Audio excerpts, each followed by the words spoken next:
오늘 소개할 내용은 행복한 은퇴 후 생활을 위한 노후 대책 비법입니다. 남은 건 연금밖에 없다던 김 부장은 어떻게 노후 걱정이 없어졌을까요? 은퇴자들은 말합니다. 갑자기 망망대해에 표류하는 난민이 된 기분이라고 말이죠. 말이 좋아 인생 이모작이지. 어디 의지할 데 없는 막막함과 불안감에 잠이 안 올 지경이라고 말입니다. 우리보다 20년 먼저 고령 사회에 진입하고 은퇴를 10년 이상 일찍 맞이한 일본의 베이비 부머들이 입을 모아 얘기하는 말이 있습니다. 한마디로 인생관을 은퇴형으로 바꾸라는 것입니다. 즉, 은퇴 후 현실을 직시하고 그에 맞춰 관점을 바꿔야 행복한 노후를 보낼 수 있다는 것인데요. 그렇다면 구체적으로 무엇을 알고 어떤 관점으로 바라봐야 하는 걸까요? 오늘은 은퇴자들이 가슴 절절히 후회하는 것들과 비참한 노후를 피하기 위한 대처법에 관해 4가지 주제로 정리해봤습니다. 영상 끝까지 보시고 도움받아 가셨으면 좋겠습니다. 우리가 은퇴하기 전에 알았다면 좋았을 것들. 퇴직하기 전에 미리 좀 해둘 걸. 조직 사회에서 자유계약 선수로 풀려난 은퇴자라면 공감할 만한 문장입니다. 직장에 다닐 때는 몰랐는데 막상 은퇴하고 나니 후회가 되는 일이 한두 가지가 아니지요. 현역 시절에 미리미리 준비해 두었다면 얼마나 좋았을까 하는 아쉬움이 있으신가요? 55세에서 74세에 은퇴한 남녀 1000명에게 퇴직하고 나니 무엇이 가장 후회되는가? 다시 현역 시절로 돌아간다면 가장 해보고 싶은 것이 무엇인가 질문해보면 먼저 건강 분야에서 후회막급 1위는 정기적으로 치아 검진을 받을 걸 하는 후회였습니다. 이가 부실하면 먹는 즐거움은 반감됩니다. 먹는 즐거움이 없으면 그만큼 삶의 질도 떨어질 수밖에 없지요. 특히 임플란트 등은 보험이 전부 적용되지 않아서 가게 살림에도 타격이 큽니다. 은퇴자들은 웬만큼 아프지 않는 치아는 방치하기 쉽지만 그 대가는 실로 크다고 말했습니다. 2위는 운동으로 체력을 길러둘 걸. 3위는 평소 많이 걸을 걸. 4위는 폭음 폭식하지 말 걸. 5위는 간식을 자제할 걸. 6위는 두발 관리 좀 해둘 걸. 7위는 담배를 끊을 걸. 8위는 나만의 스트레스 해소법을 찾아둘 걸. 9위는 사소한 것에 연연하지 말고 많이 웃을 걸. 10위는 규칙적인 생활을 할 거리였습니다. 다음으로 돈과 관련한 분야에서 가장 많이 후회하는 것은 역시 저축이었습니다. 좀 더 많이 저축해 둘 걸이라는 응답이 압도적으로 많았습니다. 응답자들은 연금만으로 그려가는 노후 생활은 상상 이상으로 힘들다고 입을 모았습니다. 정년 퇴직 후에도 매달 나가는 주택대출 잔금에 대한 은퇴자들의 후회도 그야말로 절절했습니다. 넉넉지 않은 살림에 대출 잔금 부담은 가히 치명적일 정도라는 것이지요. 자녀 교육비 지출에 대한 후회도 만만치 않았는데 자녀를 향한 재정 지원은 그 한계를 분명히 해둬야 한다고 은퇴 선배들은 당부했습니다. 돈과 생활 분야 후회 막급 톱10. 1위는 저축을 좀 더 많이 해둘 걸. 2위는 다양한 분야를 공부해 볼 걸. 3위는 가고 싶은 곳에 자주 여행할 걸. 4위는 연금 생활에 맞게 생활 규모를 줄여둘 걸. 5위는 퇴직 후에도 활용할 수 있는 자격증을 따둘 걸. 6위는 다양한 분야의 직업에 도전해 볼 걸. 7위는 개인 연금에 가입해 둘 걸. 8위는 건강할 때 주변에 불필요한 것들을 정리해 둘 걸. 9위는 요리 등 집안 일을 좀 더 배워둘 걸. 10위는 퇴직 후 여가 생활을 위한 여유 자금을 마련해 둘 걸이었습니다. 일과 인간관계에 대한 후회 막급 톱10. 1위는 평생 즐길 수 있는 취미를 찾아둘 걸. 2위는 부모님과 자주 만나 얘기를 나눌 걸. 3위는 친구를 많이 사귀어 둘 걸. 4위는 자녀와 많이 대화할 걸. 5위는 결혼에 대해 좀 더 신중히 결정할 걸. 6위는 지역 사람들과 자주 만나 교류해 둘 걸. 7위는 회사 외에 매일 찾아갈 만한 곳을 만들어 둘 걸. 8위는 부부간에 자주 대화할 걸. 9위는 일은 적당히 하고 좀 더 많이 놀 걸. 10위는 뜨거운 연애를 해볼 거리였는데요. 이 리스트를 보면서 미처 생각지 못한 부분에 놀란 사람들이 꽤 있을 것입니다. 취미생활이나 여행 등으로 충분히 여가를 즐기지 못한 데에 대한 아쉬움이 진하게 묻어났는데요. 공부에 대한 미련도 의외로 많았고 평생 일에만 얽매여 가족과 친구 등 인간관계에 소홀했던 점을 많이 후회한다는 것을 알 수 있었습니다. 은퇴자들이 후회하는 것들을 잘 체크해 보면 무엇을 노후 준비의 초석으로 삼아야 하는지 명확히 보이기 시작할 것입니다. 노후를 위협하는 6가지의 적을 제거하라. 노후 자금을 충분히 마련했다고 해도 행복한 노후를 위협하는 적이 예상치 못한 순간에 등장할 수 있습니다. 은퇴자들의 노후 생활을 힘들게 할 수 있는 잠재 위험 요소 6가지가 있는데요. 대부분의 사람들이 노후에 맞닥뜨릴 수 있는 것들이라 생각합니다. 이것을 노후를 위협하는 6대 적이라 이름 붙여 정리해 보았습니다. 비참한 노후를 만드는 6대 위험. 첫째는 연금의 감소입니다. 둘째는 주택 거래 불가능. 셋째는 의료비 증가. 넷째는 간병 비용 증가. 다섯째는 정년 연장 및 재취업. 여섯째는 무직 자녀 케어입니다. 연금의 감소. 우리나라는 국민연금 고갈이나 감소에 대한 우려가 끊임없이 불거지고 있습니다. 앞으로 연금이 제대로 나올지 낙관할 수만은 없는 상황입니다. 국가가 연금을 더 걷어서 현상을 유지시키는 방법도 있지만 안아야 할 부담액의 증가보다 연금액 수령의 감소 쪽을 선택할 수도 있습니다. 특히 자영업자와 직장인의 연금 수령액 차이는 앞으로 더 벌어질 것이고 이는 세대 간의 차이가 아니라 세대 내의 차이도 커질 것이라는 의미이기도 합니다. 그 결과 자영업자의 연금 생활은 더 힘들어질 가능성이 높습니다. 이에 대한 대책은 없는 걸까요? 사실상 절약하거나 저축을 늘리거나 이도저도 할 수 없다면 계속 일하는 수밖에 없습니다. 대기업에서 근속한 사람이라면 어떻게든 퇴직금으로 노후 자금을 메우는 것이 가능하지만 중소기업 퇴직자 같은 경우는 결국 개인연금이나 노후저축으로 대비할 수밖에 없는 것이 현실입니다. 팔리지 않는 집. 노후에 돈이 없으면 집을 팔아서 마련하면 된다는 말은 일본에서는 이미 옛 이야기가 된 지 오래입니다.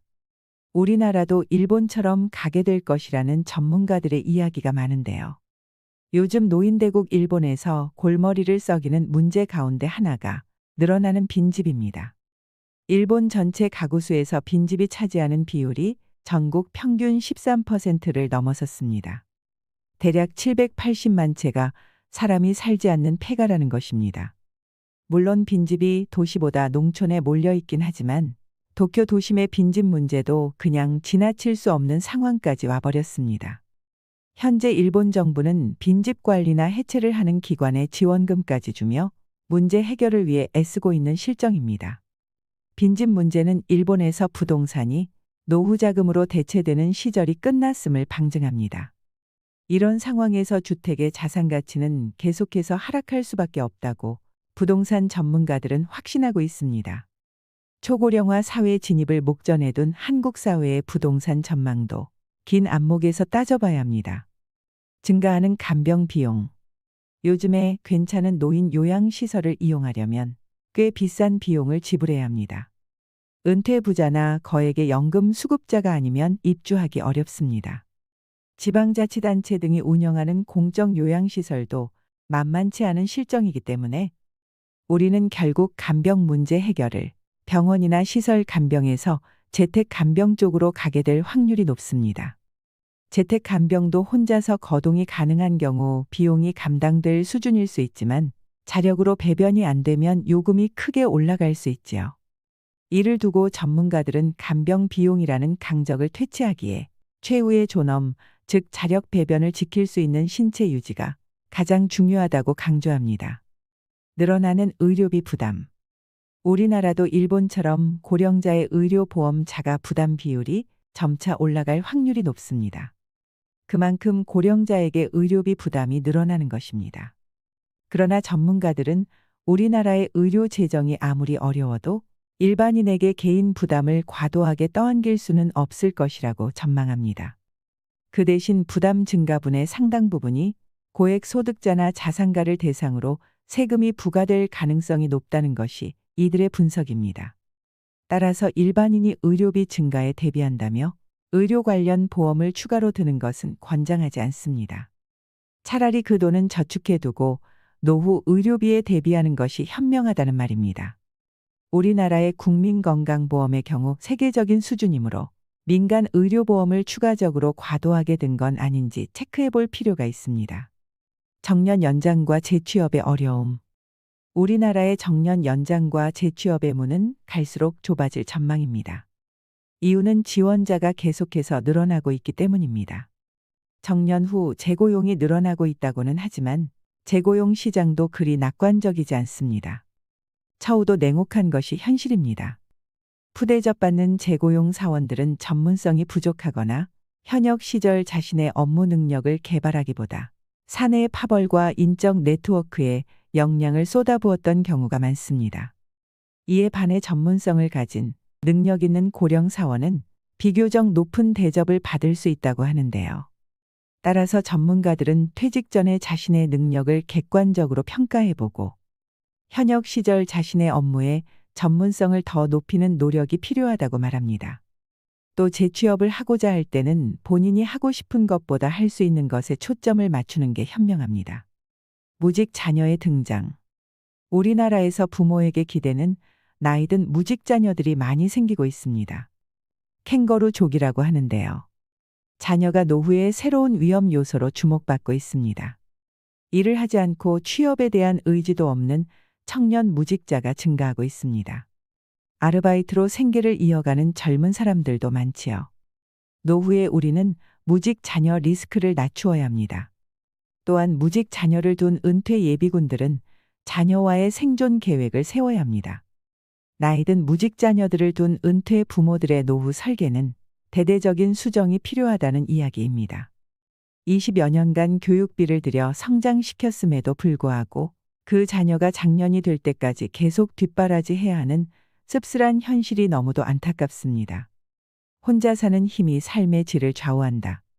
노후의 공포는 돈에서만 오는 게 아닙니다. 나이 들어 혼자가 되는 것을 불안해하는 사람이 많은데요. 몸도 마음도 쇠약해졌는데 주위에 아무도 없다는 건 상상만 해도 두렵고 우울해지는 일입니다. 하지만 나홀로 노후에 대한 불안감은 잘만 대비하면 해소할 수 있습니다. 아니, 오히려 즐거움으로 바뀔 수도 있는데요.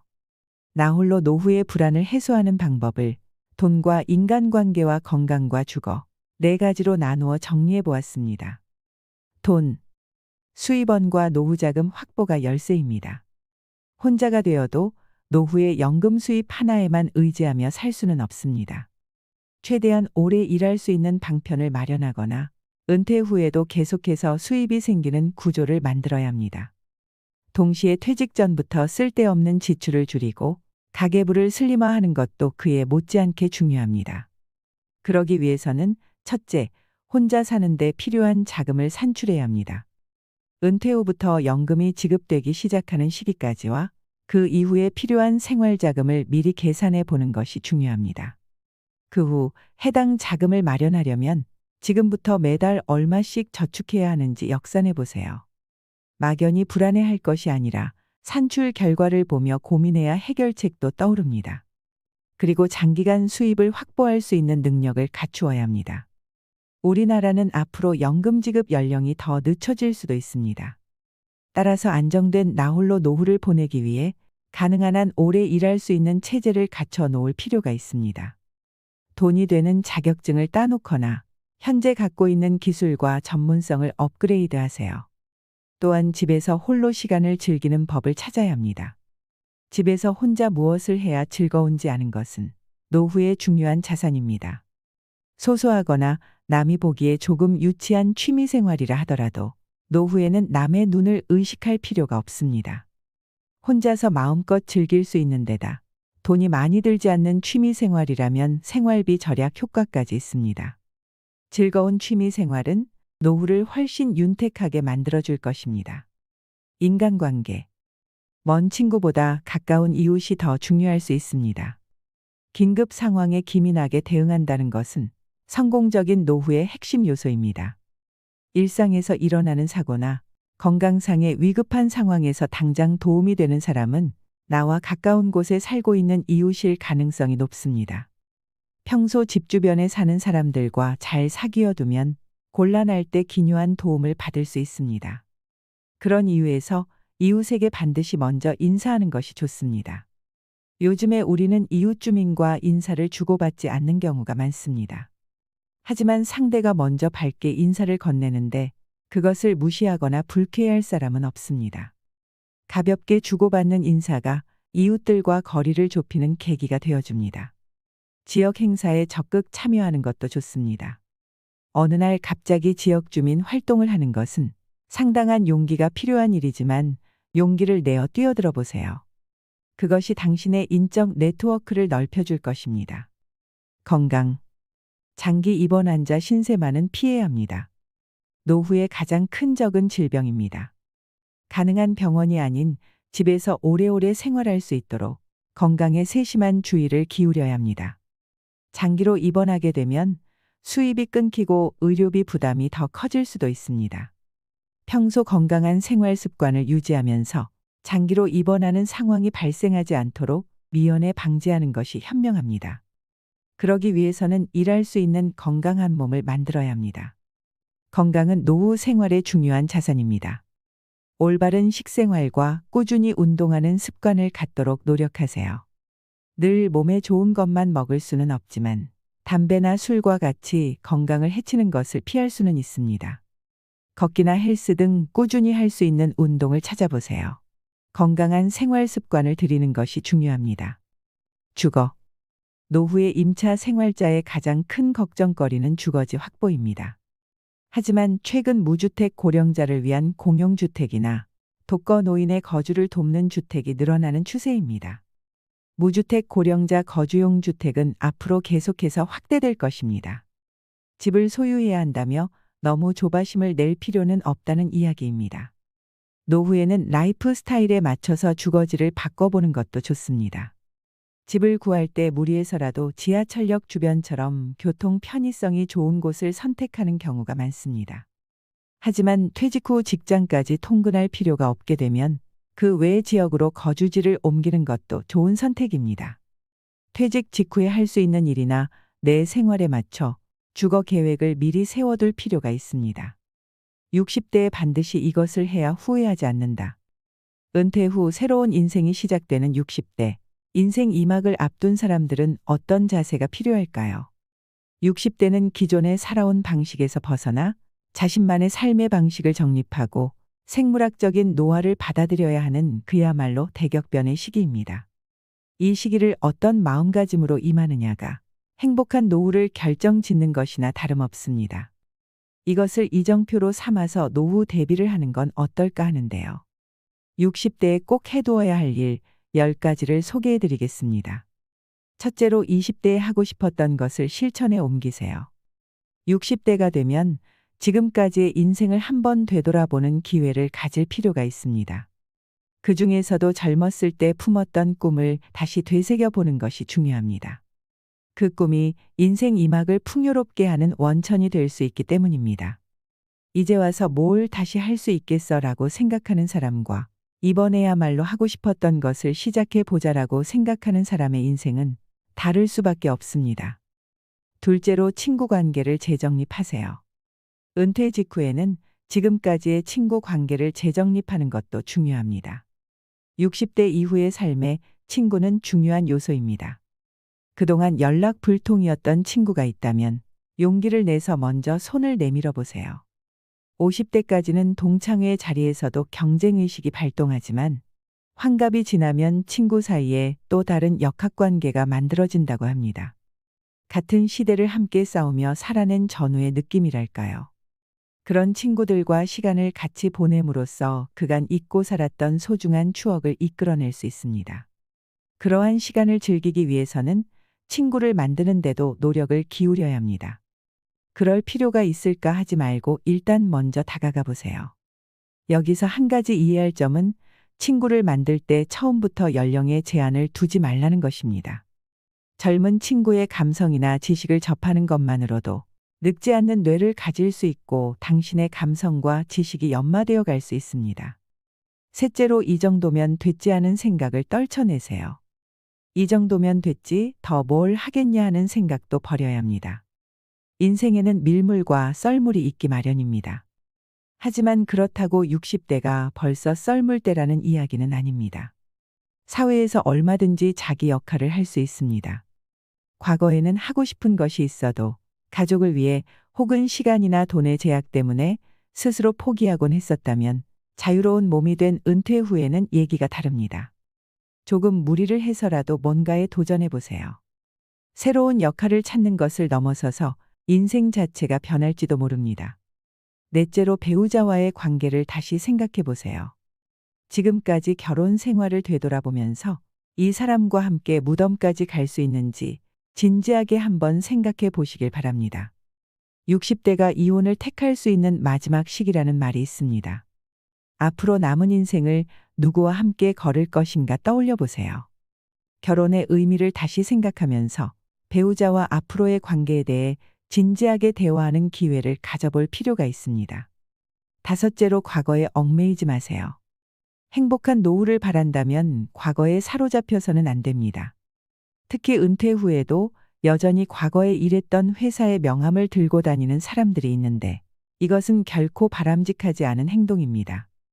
제2의 인생은 사회적 지위가 아니라 인물의 됨됨이로 평가받습니다.